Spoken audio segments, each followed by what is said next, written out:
आपने बहुत सारा सवाल पूछा है और शादी के बारे में भी पूछा है। मैं उसके ऊपर डिस्कस करूंगा क्यों नहीं हो पा रहा है, क्या चीज़ है, क्या नहीं है। लेकिन मैं और एक चीज़ बता दूं, कभी कभार क्या होता है, हम लोग गलत डायरेक्शन में चले जाते हैं, तब जाके भी हमें अपना मनपसंद जो लाइफ पार्टनर है वो नहीं मिलते हैं। तो आपके कुंडली के हिसाब से आप कौन से डायरेक्शन में जाएंगे, अपने बर्थ प्लेस से, अपने जन्मभूमि से कौन से डायरेक्शन में जाएंगे, जिस डायरेक्शन में जाके आपको अपना लाइफ पार्टनर मिलेगा। ठीक है, वो डायरेक्शन है साउथ और साउथ ईस्ट डायरेक्शन। ठीक है, साउथ या तो साउथ ईस्ट डायरेक्शन, ये दोनों डायरेक्शन में से किसी एक डायरेक्शन में होगा। आप देख सकते हो, चेक कर सकते हो।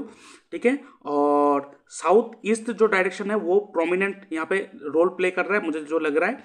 लेकिन आप इस दो डायरेक्शन को एक्सप्लोर कर सकते हो, इस डायरेक्शन में जाओगे तो आपको मिल जाएगा। ठीक है, और आपके कुंडली के हिसाब से भी आप मांगलिक हो। ठीक है, आप मांगलिक हो क्योंकि आपके मंगल 4th हाउस में बैठा हुआ है। और चंद्र राशि से भी मैं अगर चेक कर लूँ, 1 2 3 4 5 6 7 8, देखिए चंद्र राशि से भी अगर मैं देखूँ तो वो भी मांगलिक है। मतलब आप लगन चार्ट से भी मांगलिक हो और चंद्र लगन से भी आप मांगलिक हो। That means you have a high मांगलिक दोष। ठीक है, तो इसके लिए उपाय करना पड़ेगा क्योंकि मांगलिक होने से थोड़ा डिले होता है या तो शादी में थोड़ा बहुत प्रॉब्लम होता है। आपको मांगलिक लड़की ही ढूंढना चाहिए। ठीक है, जो आपके लिए बहुत अच्छा होगा।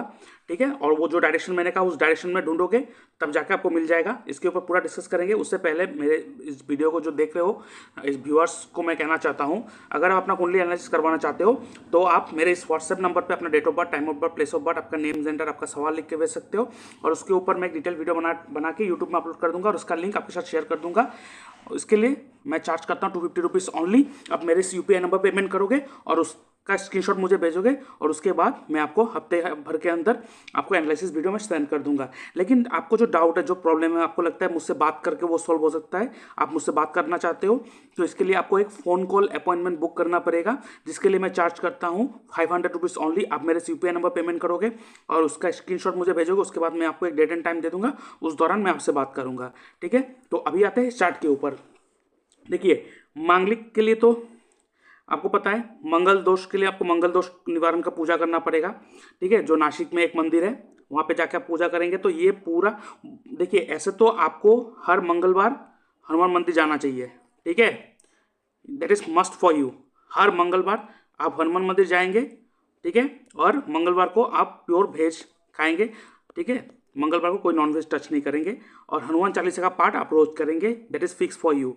ठीक है, लेकिन ये जो मांगलिक है और थोड़ा हाई मांगलिक है, अगर पॉसिबल है तो पूरे इंडिया में एक ही मंदिर है जो नासिक में है, वहाँ पे जाके आप इस मंगल दोष निवारण का पूजा करेंगे तो आपका ये दोष बहुत कम हो जाता है, क्योंकि वो एक बहुत ही जागृत मंदिर है। ठीक है, तो आप ये पूजा जल्द से जल्द करवा लो। ठीक है, तो ये पूजा आप जल्द से जल्द करवा लो। और आपका जो जन्म हुआ है वो 9वीं तिथि में जन्म हुआ है, और 9वीं तिथि में जन्म होने वाले व्यक्ति क्या है कि उनके लाइफ में जो जो लॉर्ड, जो परमानेंट, जो आपका जो पर्सनल देवता है या देवी है वो है माँ दुर्गा। तो आप दुर्गा दुर्गा माता को अगर आप रोज़ पूजा करेंगे, रोज़ सुबह उनको एक लाल फूल चढ़ा के जाएंगे तो आपके लिए बहुत अच्छा होगा। और आपको क्या करना है, आपका सबसे बेस्ट होगा, आपको करना है तो आपको शादी का जो इशू भी खत्म हो जाएगा और आपको बहुत अच्छा फल भी मिलेगा। आप जल्द से जल्द अच्छे दिन देख के 9 कन्या भोजन करवाइए। 9 कन्या भोजन मतलब कन्या जो 12 साल के नीचे हो, जिसका मेंस्ट्रुएशन साइकिल अभी तक नहीं आया हो। ठीक है, जो कन्या कन्या है, ऐसे 9 कन्या को बुलाओ और घर पे कन्या भोजन करवाओ। वो भी वेजिटेरियन होना पड़ेगा, नॉन वेज आप नहीं खिला सकते। ठीक है, उनको स्वीट्स खिलाओ, खाना खिलाओ, खाना खिलाने के बाद स्वीट्स भी खिलाओ और उन लोगों को पूजा भी करो, पूजन करो। दैट मीन्स उनको खाना दे परोस के उसको अगरबत्ती धूप दिखाओ, तो आपको ये दोष बहुत हद तक कम हो जाएगा और आपका शादी का रास्ता खुल जाएगा, क्योंकि थोड़ा बहुत हर्डल्स दिखा रहा है। और जैसे कि मैं देख पा रहा हूँ आपकी कुंडली में और एक इशू क्या है कि आपको ना घर में रहने में बहुत फ्रस्ट्रेटेड महसूस होता है। आपको घर में रहने में मज़ा नहीं आता है। जब भी घर पे रहते हो आप ना थोड़ा फ्रस्ट्रेट हो जाते हो, और आप कुछ भी करने जाओ ना आपके साथ कुछ ना कुछ घट जाएगा। मतलब आप चलते रहोगे लाइफ में, मतलब चलते रहोगे, मतलब सड़क पे चलने की बात नहीं कर रहा हूँ। आप लाइफ में कहीं भी चलते रहोगे ना, अचानक कुछ ना कुछ आपके साथ इशू पॉपअप हो जाएगा, फिर दिमाग खराब हो जाएगा, आपके साथ ऐसा होता रहता है। लेकिन आपकी कुंडली में जुपिटर का जो सपोर्ट है बहुत अच्छा है। ठीक है, तो आप जुपिटर का सहारा ले सकते हो। और आपके कुंडली के हिसाब से मैं आपको एक चीज़ रिकमेंड करूँगा, आप रूबी, जो रूबी स्टोन है वो पहनिए, क्योंकि आपके कुंडली के हिसाब से सूर्य का स्टोन पहनना आपके लिए बहुत अति ज़रूरत है, क्योंकि यहाँ पे क्या है कि ऐसे तो आपके सूर्य यहाँ पे उच्च होकर बैठे हैं, आपके 9th हाउस का मालिक है, भाग्य का मालिक है, और भाग्य का मालिक के हाउस में मून आके बैठे हुए हैं, ठीक है, वो भी 8th हाउस का मालिक है। तो इसके लिए आपको रूबी जो सूर्य का स्टोन है उसे धारण करना अति आवश्यक है, क्योंकि यहाँ पे शुक्र और मर्क्यूरी के साथ बैठा हुआ है। यहाँ पे शुक्र जो है वो सूर्य का दुश्मन है, तो यहाँ पे सूर्य अनकंफर्टेबल हो जाता है, क्योंकि यहाँ पे बुध फ्रेंडशिप में, आपको पता है बुध ऐसे देवता के साथ भी ठीक बना के रखता है और राक्षस से भी ठीक बना के रखता है, लेकिन बुध का जो रिलेशन है वो राक्षस के साथ बहुत अच्छा है। तो यहाँ पे जो बुध है वो मर्क्यूरी जो है वो शुक्र के साथ ज़्यादा फ्रेंडशिप यहाँ पे रोल प्ले कर रहा है, जिसके कारण थोड़ा बहुत यहाँ पे सन को तकलीफ हो रहा है। इसीलिए आपके कुंडली के हिसाब से लकी स्टोन जो है, जो आपके लिए बहुत ही लकी स्टोन है, that is sun stone, that means ruby. आप रूबी 10 कैरेट पहनिए, मिनिमम 8 कैरेट से कम नहीं होना चाहिए, 8 to 10 कैरेट पहनना है, वो भी आपको गोल्ड में पहनना है, क्योंकि गोल्ड आपका लकी मेटल है आपके कुंडली के हिसाब से, ठीक है। तो अगर आप बॉडी में कोई गोल्ड चेन या तो कोई भी गोल्ड चीज़ धारण नहीं करवा के रखे हो तो गोल्ड धारण करवाओ, ये आपको शादी भी करवाएगा, ठीक है। और साथ ही साथ अगर आपके शरीर में कोई ताबीज़ उबीज़ है तुरंत खोलो, ठीक है, तुरंत खोलो, और आप इस ताबीज़ को कोई ताबीज़ है तो खोलो और इस रूबी का स्टोन पहनो। वो भी रिंग जो है वो रिंग आपको गोल्ड में बनाना पड़ेगा, और ये स्टोन आप धारण करेंगे रिंग फिंगर में धारण करेंगे। संडे के दिन सुबह नहाने के बाद, सूर्यदेव को जल चढ़ाने के बाद, उस पत्थर को अपने नाम पे उसको सिद्ध करके उसके बाद आप उसको धारण करेंगे, आपको बहुत अच्छा फल मिलेगा, ठीक है। और ये कुंडली के हिसाब से भविष्य कैसा है, ठीक है, कुंडली का ये भविष्य कैसा है। देखिए आपकी ये कुंडली जो है बहुत अच्छा है, बहुत ही अच्छा है, ठीक है। हाँ, आपको हर चीज़ थोड़ा डिले से प्राप्त होगा, नो डाउट, लेकिन हाँ प्राप्त होगा जरूर, ठीक है। प्राप्त तो आपको होगा लेकिन थोड़ा डिले से होगा, लेकिन होगा प्राप्त, ठीक है। और यहाँ पे देखिए शनि का तीसरा दृष्टि भी आपके 3rd हाउस में है, ठीक है। और शनि का दृष्टि यहाँ पे 3rd हाउस में, जो तीसरा दृष्टि जो 5th हाउस में है वो भी नीच हो रखा है। तो यहाँ पे सूर्य को बल देना अति आवश्यक है, इसलिए आप सूर्य का स्टोन धारण कीजिए, that is must for you, ठीक है।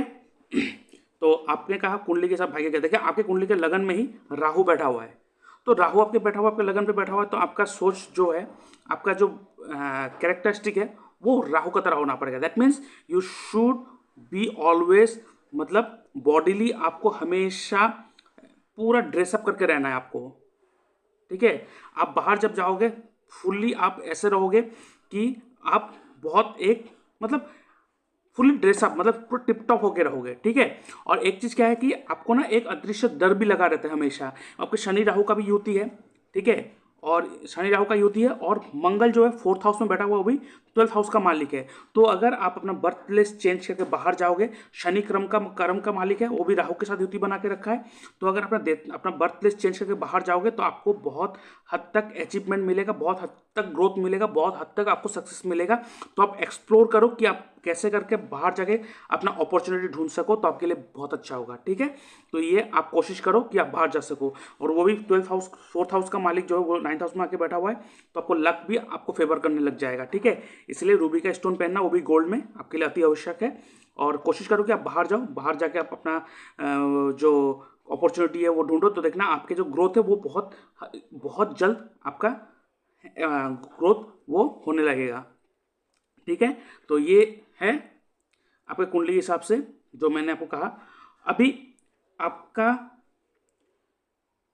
7th हाउस में आप देख सकते हो केतु बैठा हुआ है, तो केतु जो है वो सेपरेशन का कारक है, ठीक है। तो 7th हाउस शादी को भी दर्शाता है।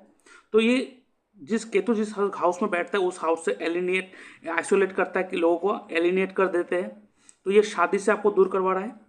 तो यहाँ पे आपको एक एडवाइस मैं दूंगा, आपका जिससे भी शादी करेंगे आप उसके मतलब ऐसे एक मतलब लड़की से शादी करेंगे जो अपना लाइफ जो है, ठीक है, करियर में फोकस कर रहा है, बहुत बढ़िया है।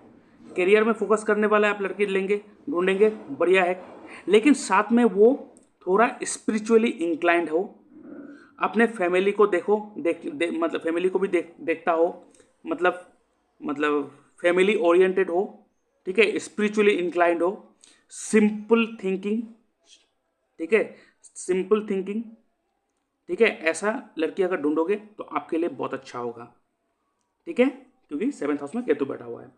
और आपका जो जन्म हुआ है वो माघा नक्षत्र में जन्म हुआ है, ठीक है, माघा नक्षत्र में जन्म हुआ है, और माघा नक्षत्र का जो लॉर्ड है वो केतु है, और केतु जो है वो गणमूल में आता है माघा। तो गणमूल में आने वाले के लाइफ में थोड़ा बहुत उथल पुथल रहता है। तो गणमूल दोष का जो निवारण को पूजा है वो बहुत बड़ा है, तो आपको वो पूजा करने से पहले, आपको मैं वो बाद में बताऊंगा, अभी जरूरत नहीं है। आप एक काम करो, आपको रोज रोज एवरीडे आप शिव जी को जल चढ़ाओ, ठीक है, शिव जी को रोज रोज आप जल चढ़ाओ, that will be highly beneficial for you, ठीक है, हाईली बेनिफिशियल फॉर यू, ठीक है। शिव जी को रोज जल चढ़ाना है, या तो आप अपने घर पे जो शिव जी पे जो बेल पत्र जो है जो शिव जी पे चढ़ता है, वो बेल पत्र का जो पेड़ आता है, जो बेल का जो पेड़ आता है, वो भी अपने घर पे लगा के वहाँ पे अगर छोटा सा शिवलिंग रख के वहाँ पे भी जल चढ़ाओगे तो आपके लिए बहुत अच्छा होगा। ये जो गणमूल का जो प्रॉब्लम है ये आपको बहुत हद तक राहत देगा, और आपको आप खुद को थोड़ा बहुत अगर स्पिरिचुअली इंक्लाइन रखोगे तो आपके लिए बहुत अच्छा होगा, ठीक है। तो ये आप करो, आपके लिए बहुत अच्छा होगा। और माघा नक्षत्र के हिसाब से आपका वर्ष फल भी मैं चेक करूंगा, और साथ ही साथ आपके कुंडली में इस साल कौन से 3 ग्रह जो है रूल कर रहे हैं वो भी मैं देखूंगा, जिसे हम लोग कहते हैं त्रिपाप प्लेनेट जो है, त्रिपाप कॉन्सेप्ट है ये, ठीक है। इस कॉन्सेप्ट को मैं अभी दिखाता हूं आपको। देखो, आप देख सकते हो ये त्रिपाप चार्ट है, ठीक है, और आपका जो नक्षत्र है वो है माघा। माघा जो है 10वां नक्षत्र है, ठीक है। और मैं एक्चुअली असम से हूँ, और ये जो चार्ट है ये असमीज में लिखा हुआ है, क्योंकि मेरे पास यही सोर्सेस अवेलेबल है, जैसे क्योंकि मैं असम से हूँ। तो आप देख सकते हो आपका चार्ट जो है माघा चार्ट, ये जो त्रिपाप चार्ट है, त्रिपाप चार्ट मतलब कौन से प्लेनेट, 3 प्लेनेट इस साल आपको रूल कर रहा है। अगर वहाँ पे कोई पाप ग्रह का रूल हो तो बहुत ही खतरनाक होता है। अगर वहाँ पे अगर तीनों के तीनों अगर पाप ग्रह का रूल हो तो बहुत ही खतरनाक होता है वो। अगर 2 हो तो थोड़ा लेवल मीडियम रहता है, अगर 1 हो तो प्रॉब्लम नहीं है। अगर तीनों में से तीनों अगर शुभ नैसर्गिक शुभ प्लेनेट का अगर रोल हो तो वो तो आपके लिए गोल्डन पीरियड होगा, ठीक है। तो अभी देखते हैं कैसे देखा जाता है। आपका जो एज है, एक्चुअली आपका एज 32 है, लेकिन इसके हिसाब से हम लोग रनिंग जो एज है उसको पकड़ते हैं। तो आपका जो फिलहाल जो रनिंग एज है दैट इज 33, ठीक है, आपका जो एज है दैट इज 33, और आपका जो 33 एज है ये रहा, ठीक है। और 33 के एज में आपका जो 3 ग्रह जो रूल कर रहा है, ये 3 प्लेनेट है यहाँ पे, अब मैं इंग्लिश में ट्रांसलेट कर देता हूँ। दैट इज, पहला है बुध मर्क्यूरी, दूसरा है केतु, ठीक है, और तीसरा है शनि। तो ये ज़्यादा खास पीरियड नहीं है आपके लिए, ठीक है, ये जो पीरियड है आपके लिए अच्छा नहीं है, ठीक है। यहाँ पे 2 पाप ग्रह का रूल है, और बुध जो है वो पाप ग्रह को ज़्यादा, आपको पता है वो राक्षस ग्रह को ज़्यादा सपोर्ट करता है, तो बुध भी यहाँ पे पाप ग्रह का जैसा ही रोल प्ले करेगा। तो ये जो आपका एज है, इस अभी जो आपका जो एज है 33 जो चल रहा है, ये साल आपके लिए ज़्यादा अच्छा नहीं है, ठीक है, ये साल ज़्यादा अच्छा नहीं है। इसलिए मैं आपको कहूँगा आपको जल्द से जल्द घर में एक पूजा कर लेना है, ठीक है, एक पूजा कर लेना है। क्या पूजा करना है आपको करना है बटुक भैरव का पूजा करना है। पंडित जी को बुला के बटुक भैरव जी का पूजा करना है। बटुक भैरव कौन है? शिव जी का बाल रूप है, उसको पूजा करना है, नहीं तो आपका इस साल में कुछ ना कुछ प्रॉब्लम होने का आशंका मुझे दिखाई दे रहा है, ठीक है। और इसके साथ साथ मैं और एक कॉन्सेप्ट का सहारा लूंगा इस साल को आपको देखने के लिए। अभी जो ये है ये भी दिखाएगा कि वर्ष फल कैसा है, वो तो दिखा दिया कि कौन से प्लेनेट आपको रूल करेगा, और ये दिखाएगा, ये जो चार्ट है ये दिखाएगा इस वर्ष में कौन सा प्लेनेट आपको, सॉरी, फल कैसा है, इस साल का फल कैसा है आपके नक्षत्र के हिसाब से। माघा जो नक्षत्र है वो 10वां नक्षत्र है, और 10वां नक्षत्र जो है यहाँ पे आप देख सकते हो, यहाँ पे है ये वाला 10th, ठीक है। और यहाँ पे जो लिखा है ये फल लिखा हुआ है, फल कैसा आएगा, यहाँ पे जो फल है वो सुख है। सुख मीन्स मतलब हैप्पीनेस। तो ये साल आपके लिए जो फल है वो हैप्पीनेस जरूर लाएगा, लेकिन हर्डल्स के बाद, क्योंकि त्रिपाप कॉन्सेप्ट के हिसाब से आपके अंदर 2 पाप ग्रह है, साथ में बुध है, तो खास कुछ रिजल्ट इस साल आपको प्राप्त नहीं होने वाला है। ठीक है, इस साल आपको कुछ खास प्राप्त नहीं होने वाला है। और अभी कोई मेजर चीज़ या तो कोई भी अच्छा स्टेप मत लेना। नेक्स्ट ईयर फिर आप अपना चार्ट एनालाइज करवा लेना, उस समय मैं देख के आपको बता दूंगा क्या करना है क्या नहीं करना है। ठीक है, तो इस साल में आपके लिए थोड़ा बहुत प्रॉब्लम है, लेकिन हाँ आपको खुशी जरूर मिलेगा, सुख जरूर मिलेगा इस साल। लेकिन वो बटुक भैरव का पूजा आप जल्द से जल्द करवा लो। ठीक है, अभी आता है चार्ट के ऊपर। तो आपका चार्ट के हिसाब से आपका जो दशा चल रहा है वो चंद्रमा का दशा चल रहा है। चंद्रमा जो है वो आपके 8th हाउस का मालिक है और आपके 9th हाउस में बैठा हुआ है। 8th house is sudden problem, sudden issue. ठीक है, और साथ ही साथ मून जिसके नक्षत्र में बैठा है वो किसके नक्षत्र में बैठा हुआ है, वो माघा नक्षत्र में बैठा हुआ है। ठीक है, माघा नक्षत्र जो है केतु का नक्षत्र है। ठीक है, आपको पता है। और केतु आपके 7th हाउस में रूल कर रहा है। लेकिन अभी केतु जो है वो आपके ट्रांजिट के हिसाब से 10th हाउस में है। तो 10th हाउस में मतलब आपका इस समय 10वें स्थान का जो हाउस है, करियर है, उससे ज़्यादा इफेक्ट करेगा, क्योंकि केतु जो है वो सेपरेशन का कारक है। तो आपको थोड़ा बहुत अपने करियर में भी थोड़ा बहुत प्रॉब्लम फेस करना पड़ेगा, जिसके लिए आपने कहा है कि डिप्रेशन का आप शिकार हो चुके हो। तो इसके लिए अभी, क्योंकि अभी इस टाइम आपके लिए बहुत ज़रूरी है कि आप केतु का कोई भी सिग्निफिकेंस जो है वो पकड़ लो अपने लाइफ में, अपने कर्मों पे। तो आपका बाकी का जो चीज़ें है वो ठीक होना स्टार्ट हो जाएगा। तो केतु का सिग्निफिकेंस क्या है, ऑकल्ट। ऑकल्ट में मतलब एस्ट्रोलॉजी, न्यूमरोलॉजी। ठीक है, चाहे वास्तु करो। वास्तु एक्चुअली ऑकल्ट में नहीं आता है, परफेक्ट ऑकल्ट में नहीं आता है। ठीक है, तो ऑकल्ट में अगर देखा जाए तो वो आपके एस्ट्रोलॉजी है, रेकी हीलिंग है, न्यूमरोलॉजी है। ठीक है, उसके बाद आप या तो केतु का आप क्या कर सकते हो, केतु का आप चंद्रमा का भी जो चल रहा है, आपका दशा चल रहा है, तो आपको क्या करना चाहिए, आप कोई साइकोलॉजिकल चीज़ों में हाथ आजमाना चाहिए। साइकोलॉजी, मेडिकल, ठीक है, ट्रेडिशनल फूड, ये सब चीज़ों में हाथ आजमाना चाहिए। मतलब केतु का कोई एक सिग्निफिकेंस आप पकड़ लो, आपके लिए बहुत अच्छा होगा। क्योंकि 8th हाउस जो है वो भी ऑकल्ट फील्ड को दर्शाता है, और अभी 8th हाउस का दशा चल रहा है, आपका चंद्रमा का दशा चल रहा है, और अंत दशा जो चल रहा है वो चल रहा है शनि का। तो ये टाइम पीरियड थोड़ा अच्छा नहीं है, वो चलेगा 11/11/2025, तो मतलब 2025 नवंबर तक चलेगा।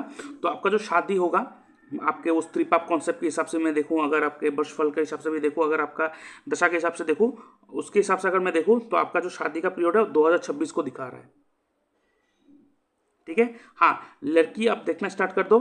ठीक है, लड़की आप देखना स्टार्ट कर दो। हाँ जी, एक सेकंड, हाँ, आप लड़की देखना स्टार्ट कर दो। ठीक है, मुझे लगता है 2025 दिसंबर के आसपास या तो 2026 जनवरी फरवरी में आपका हो जाना चाहिए। ठीक है, और आपने जो कहा कि डिप्रेशन का शिकार हो रहे हो, मैंने कह दिया क्यों हुआ रहा है, क्योंकि आप केतु का कोई एक सिग्निफिकेंस पकड़ लो, और शनि जो है वो धनिष्ठा नक्षत्र में बैठा हुआ है। ठीक है, धनिष्ठा नक्षत्र में बैठा हुआ है, और धनिष्ठा जो नक्षत्र है वो किसका नक्षत्र है, धनिष्ठा जो है वो मंगल का नक्षत्र है। तो मंगल जो है वो आपके, क्योंकि आपको एक पता होना चाहिए, प्लेनेट जिस नक्षत्र में बैठता है वो नक्षत्र ही रिजल्ट प्रोवाइड करते हैं। तो शनि का अंतर्दशा चल रहा है, शनि का मंगल का अंतर्दशा में बैठा हुआ है, मंगल के नक्षत्र में बैठा हुआ है, मंगल आपके 4th हाउस में बैठा हुआ है, और कौन सा हाउस का मालिक है, वो आपके 12th हाउस और आपके 5th हाउस का मालिक है। दैट मीन्स ये टाइम में अगर आप अपना घर छोड़ के बाहर जाओगे तो आपको बहुत हद तक सक्सेस मिलेगा। ठीक है, और फॉरेन सेटलमेंट तो आपको करना चाहिए, फॉरेन में जाना ही चाहिए आपके लिए, क्योंकि आपका 12th हाउस का मालिक आपके 4th हाउस में आके बैठा है। 4th हाउस क्या है, piece of mind. 4th house क्या है, अपना घर। 4th हाउस क्या है, अपना इमीडिएट फैमिली। तो आपको घर में रहने में थोड़ा बहुत फ्रस्ट्रेशन महसूस होता है। तो आप कोशिश करो कि आप ये छोड़ के बाहर जाने की कोशिश करो, आपके लिए बहुत अच्छा होगा। ठीक है, तो ये तो हो गया आपकी कुंडली के हिसाब से। बाकी जो आपने सवाल पूछा है, डिप्रेशन हो रहा है, मैंने बता दिया क्यों हो रहा है। आप केतु का सिग्निफिकेंस यूज़ करना स्टार्ट कर दो। उसके बाद आप कन्या भोजन करवाओ, आपके शादी का वो चीज़ ठीक हो जाएगा। ठीक है, बटुक भैरव का पूजा जल्द से जल्द करवाओ, और दुर्गा माता को हर रोज़ फूल चढ़ाना। मैरिज नहीं हो पा रहा है, मैरिज नहीं हो पा रहा है, मैंने सब बता दिया आपको क्या करना है।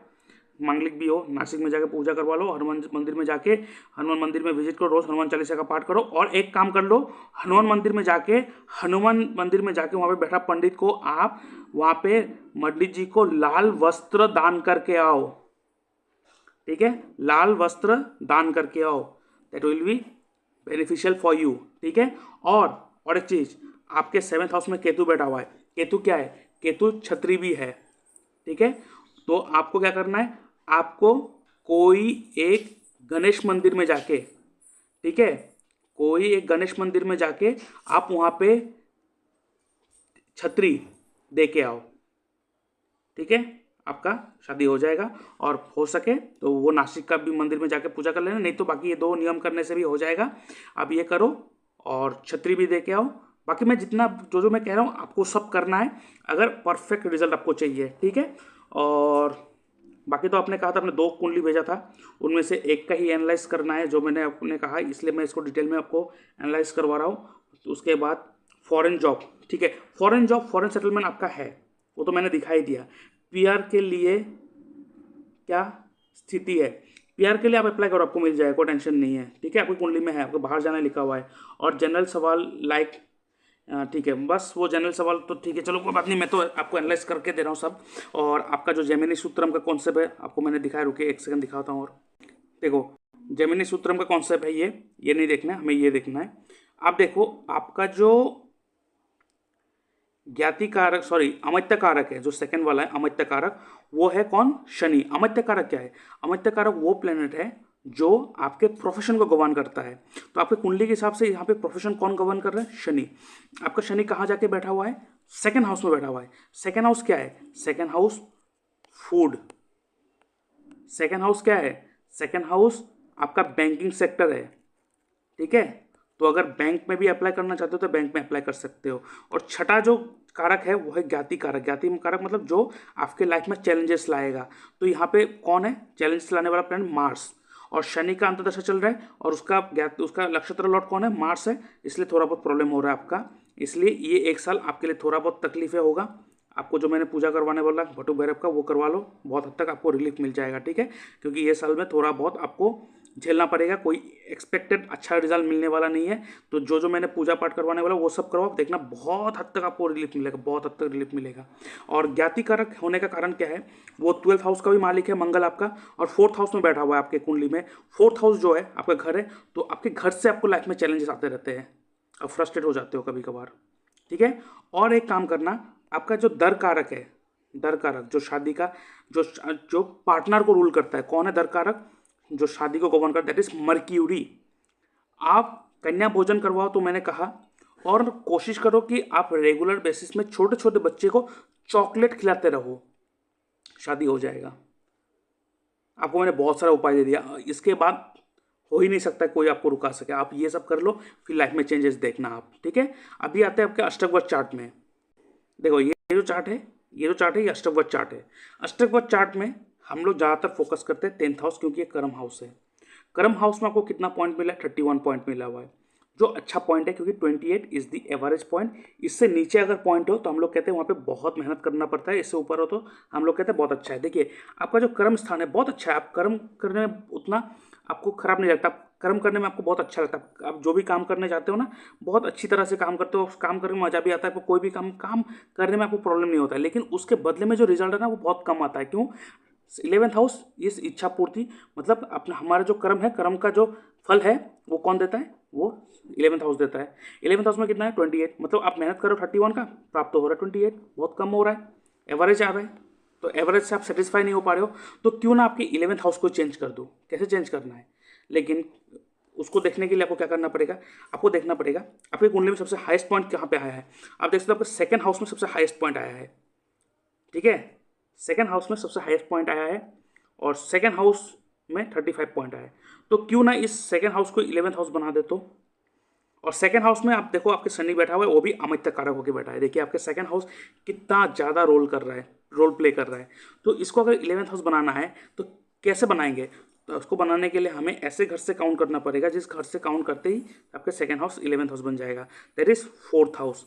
देखिए 4th हाउस से काउंट करो 1 2 3 4 5 6 7 8 9 10 11, दैट मीन्स 4th हाउस को अगर आप लगन ही बना दो तो यहाँ से काउंट करते ही आपके सेकेंड हाउस जो है वो 11th हाउस बन रहा है। दैट मीन्स व्हाट, अगर आप 4th हाउस का काम करोगे तो आपको सबसे ज़्यादा प्राप्त होगा, ठीक है ना। अब 4th हाउस का काम कैसे करोगे, तो आपको कहा 4th हाउस का काम करना है। 4th हाउस में कौन है, मंगल है। 4th हाउस का काम क्या है, 4th हाउस का काम है property dealing, land and property, ठीक है। उसके बाद क्या है, प्रिलिमिनरी स्टडी, ठीक है, लैंड मतलब लैंड के ऊपर डील करना, ठीक है, वास्तु करना, ठीक है। और 4th हाउस जो है वो घर को दर्शाता है, that means real estate business. 4th house आपका कंफर्ट जोन है। 4th house is also luxury को डिपेंड करता है, तो लग्जरी आइटम में डील कर सकते हो। आप वास्तु कर सकते हो, क्योंकि मैंने कहा आप ऑकल्ट को पकड़ लो तो वास्तु ऑकल्ट में पूरा नहीं आता, तो ऑकल्ट को थोड़ा बहुत मैच, मतलब ऑकल्ट को, मतलब ऑकल्ट फील्ड में उतना नहीं आता, लेकिन ऑकल्ट में आता है, आपको ये पता है। तो आप ऑकल्ट के हिसाब से वास्तु कर सकते हो। और 4th हाउस जो है वो पीस ऑफ माइंड को भी दर्शाता है। तो आप अगर ऐसा काम करो जिसको लोगों को मन को शांति पहुंचे, तो आपके लिए बहुत अच्छा होगा। आपको पीस ऑफ माइंड भी बहुत अच्छा मिलेगा, आपका डिप्रेशन भी दूर होगा और आपका इनकम भी बहुत अच्छा होगा। और ये चीज़ अगर आप करोगे 4th हाउस का काम, यही अपॉर्चुनिटी देगा आपको बाहर जाने में। कभी कभार क्या होता है, बाहर जाने का अपॉर्चुनिटी होता है लेकिन रास्ता दिखाई नहीं देता है, वो रास्ता ये है, हमें उस घर का काम करना है जिस घर से आपको अपॉर्चुनिटी बाहर चलेगा। तो आप अगर 4th हाउस का काम करोगे तो आपके लिए बहुत अच्छा होगा। तो 4th हाउस क्या है, वास्तु है, ठीक है, लैंड प्रॉपर्टी डीलिंग है, ठीक है, लग्जरी गुड्स में डीलिंग करने को कहते हैं। फिर उसके बाद कोई मतलब बाइक्स कार का डीलिंग, ठीक है, लग्जरी आइटम में डीलिंग, ठीक है, व्हीकल का डीलिंग। या तो आप अपना मदर को भी सेवा करना लगो तो आपको बहुत हद तक रिलीफ मिलेगा, ठीक है। लेकिन मुझे लगता है ना आपको बहुत, आपके मदर आपको बहुत मतलब डांटते भी होंगे बहुत आपकी कुंडली के हिसाब से। तो आप क्या कर सकते हो, आप ऑकल्ट फील्ड में जा सकते हो, ठीक है। आप ऑकल्ट फील्ड में जा सकते हो, ठीक है। उसके बाद आप प्रॉपर्टी डीलिंग कर सकते हो, रियल एस्टेट का बिजनेस कर सकते हो, ठीक है। उसके बाद आप क्या कर सकते हो, टीचिंग का काम कर सकते हो, टीचिंग का जॉब कर सकते हो, ठीक है। उसके बाद आप कोई भी क्रिएटिव आर्टिस्टिक जॉब कर सकते हो, क्योंकि आपका जॉब का जो मालिक है 6th हाउस वो बैठा है आपके 5th हाउस में, और 5th हाउस 6th हाउस का 12th है। तो आपको पता है हर घर का लॉस उसका 12th हाउस करवाता है। तो अगर आप जॉब करना चाहते हो तो आपको 5th हाउस रिलेटेड जॉब करना पड़ेगा, तब जाके आपको जॉब में सेटिस्फेक्शन मिलेगा, नहीं तो जॉब अपने हाथ से दो, मतलब हाथ से जाएगा आपके हाथ से। और अगर बिजनेस भी करना चाहते हो तो बिजनेस हाउस में केतु बैठा हुआ है, तो ये शादी का भी हाउस है। तो आपके लिए ऑकल्ट फील्ड में डील करना बहुत अति आवश्यक है, आप चाहे बिजनेस करो चाहे जॉब करो। और 5th हाउस का जो जॉब है वो टीचिंग का जॉब है, वो क्रिएटिविटी को दर्शाता है। और विनस और मर्क्यूरी जब युति होते हैं ना, ये क्या बनाता है आपको पता है, आप ये वो ऐसा व्यक्ति को बनाता है जो एनिमेशन का काम करता हो, जो कार्टून बनाते हैं। आपको पता है जो फेमस कार्टून आप देखोगे, जितना भी फेमस कार्टून है, डोरेमोन, छोटा भीम, ऐसा जो भी फेमस कार्टून है जिसने बनाया, उनके कुंडली में आप देखोगे विनस मर्क्यूरी का बहुत अच्छे हाउस में कॉम्बिनेशन है। तो आपकी कुंडली में ये कॉम्बिनेशन है। तो अगर आप चाहते हो तो आप एनिमेशन सीख के आप बहुत अच्छा एनिमेशन वीडियो भी बना सकते हो, आप ग्राफिक्स डिजाइनिंग का काम कर सकते हो, आप डिजिटल मीडिया प्रिंट मीडिया का काम कर सकते हो, आपके लिए बहुत अच्छा होगा। तो ये है ओवरऑल एनालिसिस। आप ये सारे चीज़ को आप अप्लाई करो, करने के बाद आप देखना लाइफ में कैसे चेंजेस आता है, ठीक है। और अपने आप को एक चीज़ ध्यान रखना है, आपको डिप्रेशन होने का एक ही कारण है, वो तो मैंने सबसे पहले बताया, लेकिन सबसे मेजर पॉइंट जो है आपके लगन पे ही राहु बैठा हुआ है। तो राहु क्या है, राहु इज भ्रम, राहु एक अदृश्य, राहु का काम है जहाँ पे बैठे उथल पुथल करना। तो आपके लाइफ में ना आपको अति भ्रम करवाता रहता है। लेकिन राहु का पॉजिटिव एस्पेक्ट क्या है पता है, बड़ा सोच, जिंदगी में बड़े सोच रखना, बड़े काम करना, बड़े बड़े काम करना। तो आपको सोचना, और शनि के साथ युति है, शनि क्रम कारक है, तो आपको जो भी काम करना पड़ेगा ग्रैंड काम करना पड़ेगा। अब जो भी काम करोगे उसको कैसे बड़ा लेवल तक लेके जाओ सोचना पड़ेगा। राहु के साथ युति बना के रखा है, तो Rahu is what, media, social media. तो उस काम को आप सोशल मीडिया में लेके जाओ, आप मीडिया, सोशल मीडिया या तो प्रिंट मीडिया, कोई भी मीडियम में लेके जाओ अपने काम को, आपको बहुत अच्छा रिजल्ट मिलेगा। ठीक है, तो ये है ओवरऑल एनालिसिस, आप यूज़ करके देखो। और मैंने जो स्टोन बोला वो धारण करो। आप मुझसे भी मंगवा सकते हो स्टोन, मैं भी सेल करता हूँ, आप वहाँ से मंगवा सकते हो या तो अपने वहाँ से भी खरीद सकते हो। आप देख लो और इसको धारण करो, फिर लाइफ में चेंजेस देखना। ठीक है, तो अभी के लिए इतना ही। थैंक यू, बाय बाय, ओम नमः शिवाय।